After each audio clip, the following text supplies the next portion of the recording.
Қайырлы күн достар, бүгін сіздермен творожный меренга жасаймыз. Бізге қамырына жұмыртқаның сарысы, сары май, ұн, қопсытқыш, қант керек. Салмасына сүзбе мен қант.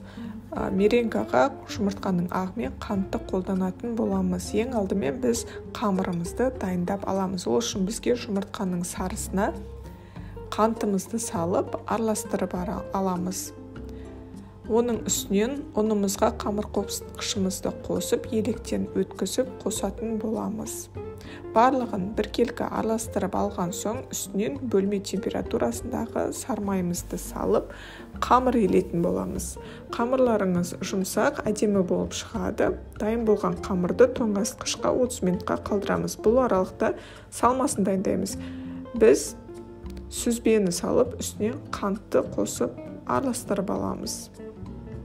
Барлығын араластырып алғаннан кейін үстінен жұмыртқаның сарысын салып, начинкамызды дайындаймыз. Осымен дайын. Енді қамырымызды біркелкетіп орналастырып шығамыз.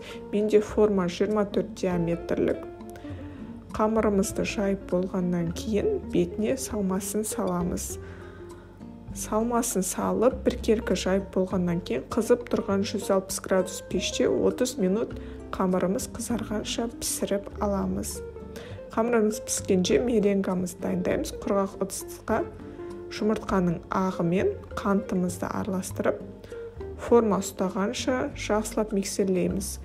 Пісейін деген пирогымыздың бетіне меренганы салып шығамыз, және де пешке тағы да 10 минут салып аламыз. Мен кішкене ұзақ ұстап қалдым. Осылай біздің пирогымыз дайын. Сіздер де жасап көріңіздер. Сіздермен болған Айдана. Ас болсын.